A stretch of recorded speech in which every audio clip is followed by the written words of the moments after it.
Bum, bum, bum.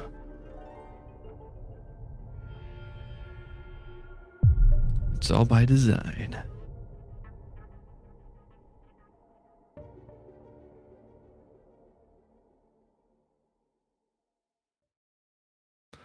Hello and welcome back to Guidance and Recovery, Sobriety Journeys with your podcast host Keegan. Man, I'm sorry. The muscle memory is really bad because I have a really hard time not saying retrieving sanity, so on and so forth, because I've said it over 200 times. Anyways, so hello and welcome to Guidance and Recovery. This is Friday, and that means we're going to do a little bit of tarot today. But I also want to say, first of all, I don't want to do this, but I'm doing it anyways because it's part of my recovery journey. And it's also just one of those things that in life, we have to sometimes do the things we don't want to do the things we want to do later. Kind of a conundrum. Anyways, that's the thing, is that this is part of my journey. This is one of those things that if I don't do it, then no one else is going to do it for me. And I mean, I learn something out of it every day. And if I didn't do this kind of practice or just this kind of work, then I wouldn't have gotten to where I am now. And I'm actually doing a lot of volunteer work for, I don't know if I think it's fine if I say this. I'm doing volunteer work for FINK, or the Future Is Now Coalition. And we are going to try to reshape the politics landscape in a sense of like helping people find their candidates and help get candidates that are lesser known actually get known and out there and visible and all that other fun stuff. So that's fun. But yeah, I'm the executive podcast direct producer / host and stuff now. It's kind of weird. Didn't really expect that one. I kind of fell into it. Anyways, it's really cool. Y'all should check it out. The podcast is just getting rebooted, so it's not really quite up yet. And I digress. Why didn't I want to do this episode today? It's because it's Friday, and a lot of different reasons, I guess I could say. But the thing is that the overall feeling was I didn't really want to, because it's easy to just sit back, lay back, enjoy Friday evening a little bit, do whatever I want. Which, don't get me wrong, I want to do this, but you know how there's always that like I want to, but I don't really want to do that. Like I want to eat, but I don't want to go cook. Yeah, that kind of thing. Well, it's the same thing with this. And I mean, it's something that has just transformed the way that I look at recovery or the world, because I've had a lot of conversations, especially of lately, like with Dr. Debbie Silber, where she highlighted hard now, easy later. And I've had other conversations in the past that highlight the same thing. Do the hard thing now, the easy stuff will come later. Like, you want this cool job, you've got to go work and get that experience to get the credentials and whatnot, to get the job that you want. And even if you get the job that you want, you may not be ready for it because you just wished yourself into it too early or something like that. And like my sponsor likes to say, the universe or your higher powers will answer your prayer, or whatever you want to call it, in about one of 4 ways. Yes, right now. No, not yet. If you insist, and I have something better for you. So I don't know about you, but I've fallen into that third category a few times. Like, if you insist, if you really want this, I'll give it to you, and we'll see how you actually like it. And it's like, oh, well, maybe that's where the saying, be careful what you wish for, comes from. And I mean, sometimes it is that way.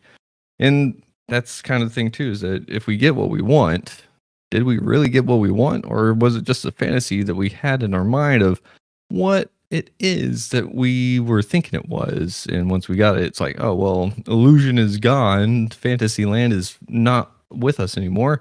So I'm just kind of stuck with this. And I mean, one way or another, we have to just kind of deal with the consequences. And a lot of the time, that's what we don't want to do, is deal with the consequences.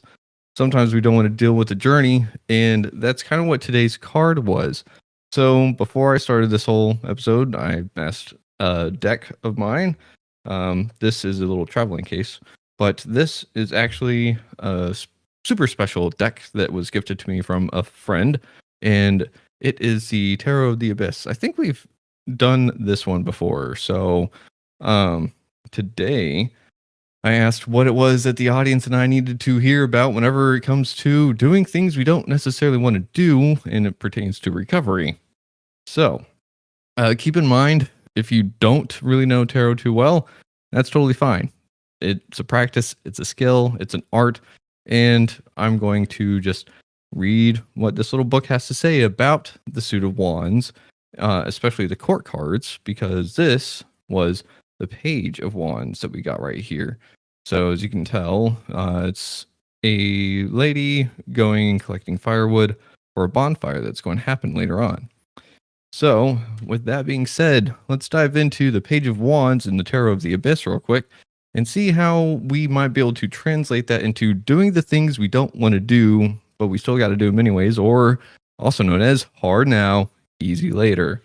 So, without further ado, court card settings in the Suit of Wands, or is it suite? It's suit. As with all things, fire has a dual nature. In its most constructive sense, it literally lights and heats our world, forming the very basis of every food chain on Earth. If it were not for the fiery orb we call the sun, life itself would cease to exist. On the other hand, if fire is not respected and controlled, it quickly becomes a destructive force that can consume everything in its path. As an element, fire fuels our imagination with inspiration. It is an active element, with the potential of expansion if it is fed. In the form of a bonfire here on Earth, fire nourishes our bodies and souls. It allows us to see in the deepest pitch of night, warms our chilled bodies, wards off dangerous predators, and sustains our bodies with life-giving food. For this reason, the author chose the idea of tending a bonfire and a clearing in the woods as the main theme for the court cards. So, Page of Wands. The page is diligently gathering the wood and kindling necessary for the bonfire. She is young and still a student, tasked with the job of finding the best kindling. While hers is a straightforward task, nevertheless, it is crucial for their survival, and she takes her role to heart. She painstakingly selects the best, driest wood that she knows will create a magnificent blaze. She then carries the wood lovingly into the circle of stones in the clearing. The page is curious, young, and spontaneous, eager to receive more responsibility. For now, she dutifully plays the part she's been given, excitedly anticipating the flames that will soon leap forth. The Page of Wands, as any other page in tarot spread, can represent someone in your personal sphere. This person is typically full of optimism and energy and is often young and quite enthusiastic. In general, the presentation of the Page of Wands in your spread brings with it a quick response if it regards problems or issues in your life. She is the bringer of new ideas, opportunities, and messages, and when the Page of Wands appears in your reading, it is a call to optimism. She is telling you to take the initiative, to fan the flames of your talent and creative energy. Now, I don't know about you, but it kind of hits home right away. And I just want to think about it metaphorically. Well, maybe not metaphorically, but think about it in the sense of going to collect firewood. I actually used this metaphor not too long ago whenever I was speaking to Dr. Chad Scott in our second interview, I think it was, or was it our third? I don't remember at this point, but I've had so many. Holy crap. Anyways, he talks about not staying in our comfort zone. Our comfort zone is where we don't grow. It's where we don't really expand. It's where we just kind of like that is where we go to relax, and we don't get anywhere whenever we really relax. We may be rejuvenated, cool, but that just means we can continue forward with our journey.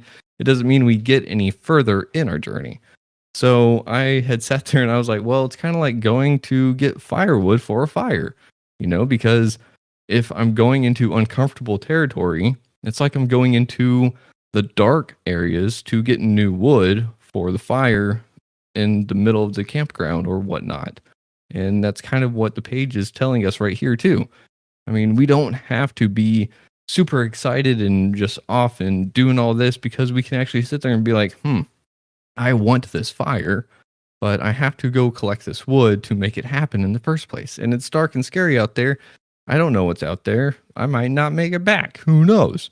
But at the same time, if we don't go and collect that wood, then we won't be able to actually do anything with it later. And if we just make up an excuse like, oh, too dark, someone else is going to go do it. They're going to either scold us, or we may face some consequences, or we may just have a lesson to learn of saying like, hey, I don't know where to go even get anything. Can y'all help me out? And as the Page of Wands was also saying, it can be someone in your circle that is trying to urge you forward. So maybe if we're finding ourselves just kind of stuck and not really sure what to do, we can look around us and see if we have any inspiration that we can pull from. Anyone that is willing to show us the way, or even maybe be a body double and help us do the thing that we need to do the most. Because sometimes, I don't know about you, it's easier to do a lot of chores or something like that. I sometimes, whenever there is someone else around, I don't know why, it just, my brain just goes, oh, it's easier now. We're going to do it. So I do it. But I mean, that's the thing, is that if we don't do the things we don't want to do, they'll never get done. So I'd say pay your taxes, but at this point, fuck them. You didn't hear that from me. It's not like I have a choice in it right now either way. Like, not a lot of people do. So I digress. That's a bad metaphor. Don't listen to me. I'm not a tax person. Don't take financial advice from me. Anyways, the whole thing is that in recovery, we have to do a lot of the things we don't want to do. In fact, there's a saying that if you don't want to go to a meeting, you probably should go. And so a lot of people like to go, well, what if I want to go to a meeting? Well, you should still probably go then too. And they're like, damn it.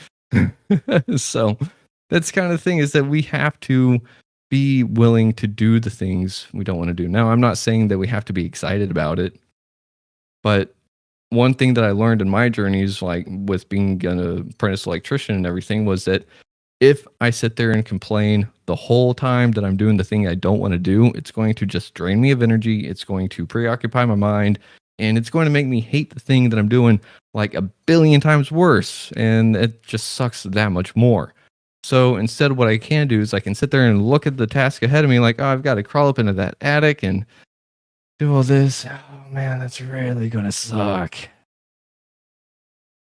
Okay, and then go and do it anyways, but zip my lips on it. Not because I think it is fun all of a sudden, but because what it actually does, it offers me that silent reflection, and it gives me back that energy that I would be wasting otherwise to actually go and do the thing that I actually don't want to do.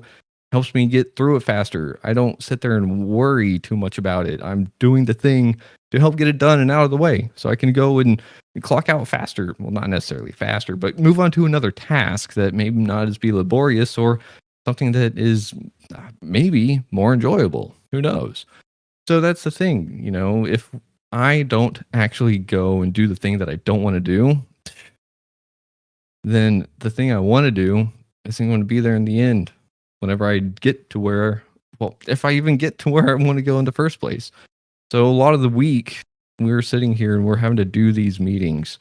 And sometimes people have a meeting that is like a designated day because that's the meeting day. Some people don't want to go to a meeting then because they had a really bad day at work.